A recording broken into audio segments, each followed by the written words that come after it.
Two players, two differenters, one impossible question. In 1986, a man picked up a ball and made an entire world forget the rules of physics. In 2018, a teenager did something frighteningly similar, but only one of them was truly unstoppable. If this kind of story hits different for you, subscribe. There's more where this came from. 2. There are moments in sports that don't belong to statistics. They belong to memory, to goosebumps, to the kind of feeling that makes you stop whatever you're doing and just stare at a screen. 2 years apart, two players walked onto a World Cup stage and did something the rest of the world couldn't explain. Not with tactics, not with numbers, not with any scouting report ever written. Diego Armando Maradona in 1986, Kylian Mbappé in 2018. One was a man carrying the weight of an entire nation on his back. The other was a teenager who hadn't even lived long enough to feel that weight yet. But both of them, at their peaks, looked like they were playing a different sport than everyone else on the field. This is the question that haunts football fans to this day: who is more unstoppable? To understand Maradona in 1986, you have to understand Argentina in 1986. 4 years before that tournament, Argentina and the United Kingdom went to war over a small group of islands in the South Atlantic called the Falkland Islands, or as Argentinians called them, the Islas Malvinas. It was a short, brutal conflict. Argentina lost. The humiliation was national. The pain was real. Then came the 1986 World Cup in Mexico. And then came Maradona. He was 5 feet 5 inches tall. He weighed 163 pounds. By the standards of elite athletics, none of that should have mattered. And somehow, it made everything more unbelievable. Because when Maradona ran with the ball, defenders twice his size couldn't touch him. When he changed direction, the laws of momentum seemed suspended. When he shot, goalkeepers moved a half-second too late, not because they were slow, but because the ball was already somewhere they hadn't predicted. Argentina's first game of that tournament was against South Korea. Maradona controlled the midfield like a chess grandmaster controlling the board. Argentina won 3-1. Then came Italy, then Bulgaria. Maradona was everywhere. He created goals, he scored goals, he drew fouls in places on the field where fouls weren't supposed to happen. And then came the quarterfinal. England, June 22, 1986, Estadio Azteca, Mexico City. 84,000 people packed into the stands. This was not just a football match. For Argentina, this was something heavier than a game. England was the country they had gone to war with 4 years earlier. And in Mexico, on a grass pitch, Maradona was about to deliver the most complicated, controversial, and legendary 10 minutes in the history of the sport.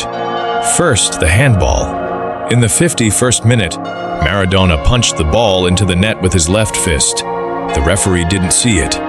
The goal stood. When asked about it afterward, Maradona said it was scored. A little with the head of Maradona, and a little with the hand of God. The hand of God goal. A moment of pure, unapologetic defiance. But that wasn't the end of it.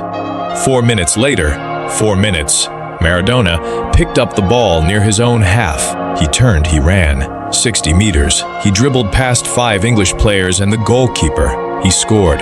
Later, it was voted the goal of the century. Not the goal of that tournament. Not the goal of that decade. The goal of the entire century of football. Argentina went on to beat England 2-1. They beat Belgium in the semifinal. They beat West Germany in the final 3-2. Maradona finished the tournament with 5 goals and 5 assists. He didn't just win the World Cup for Argentina. He handed them back their pride. Now let's talk about a teenager from a suburb of Paris. Kylian Mbappé was born on December 20th, 1998. The year France won their first World Cup. He grew up in Bondy, a commune in the northeastern suburbs of Paris, with a football poster of Ronaldo Nazario on his bedroom wall. By the time he was 17 years old, he was already playing for Monaco's first team.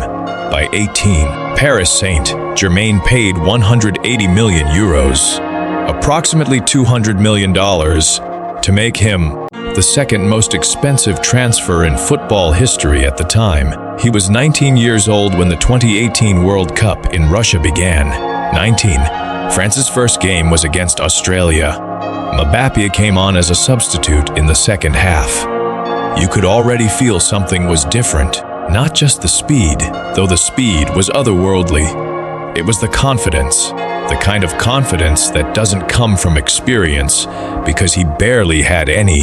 It came from somewhere else entirely. By the time France played Argentina in the round of 16, Mbappé was ready to announce himself to the world. To June 30th, 2018, Kazan Arena, Russia. This game is studied in football academies now, not for tactics, for Mbappé. France won 4-3.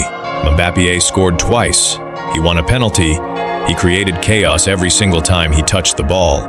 But the number that still makes football analysts go quiet is this: in one sprint during that match, Mbappé reached a speed of 37 kilometers per hour, approximately 23 miles per hour. That is faster than most professional sprinters run over short distances.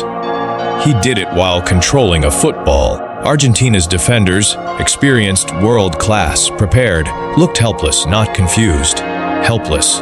There is a difference. Confusion means you don't know what's coming. Helpless means you know exactly what's coming and you still can't stop it. That is the definition of unstoppable. France advanced. Mbappé kept going.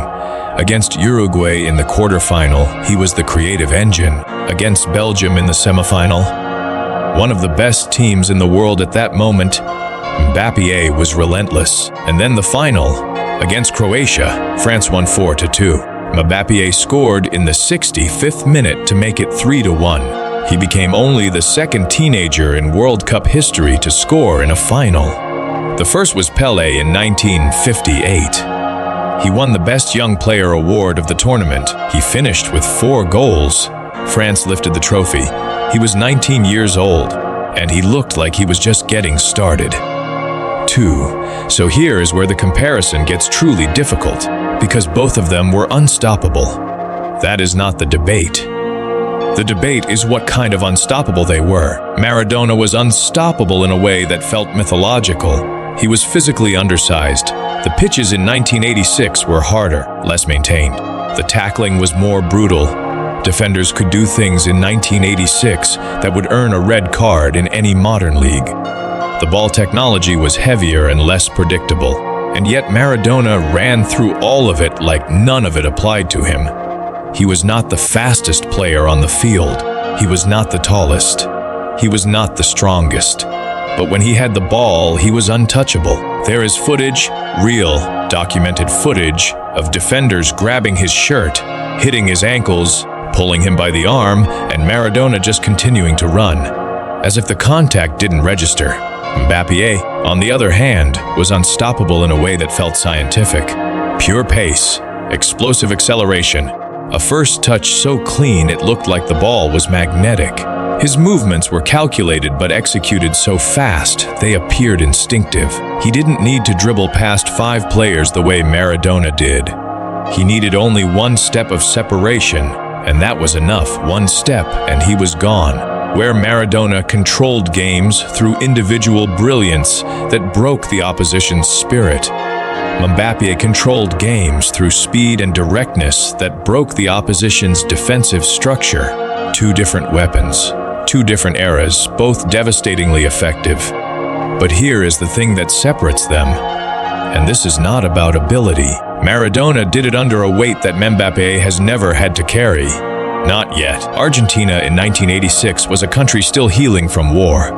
Maradona was not just a footballer, he was a symbol. He was the vessel through which an entire nation processed its grief, its anger, and its desperate need to feel proud again. And he delivered. Every single game, under pressure that would have broken almost anyone. Mbappé in 2018 was a phenomenon, but he was part of a machine. France had Griezmann, France had Pogba, France had an extraordinary squad built to win. Mbappé was the spark, but he was not alone. Maradona was Argentina's entire plan. To that is perhaps the most honest answer to the question. They were both unstoppable. but one of them was unstoppable while carrying something heavier than football. Mbappé has time. He has tournaments ahead of him. He has years to build a legacy that may one day rival or even surpass what Maradona built in 45 days in Mexico. But in the summer of 1986, Diego Armando Maradona stood between an entire country's pain and the rest of the world, and no one could stop him.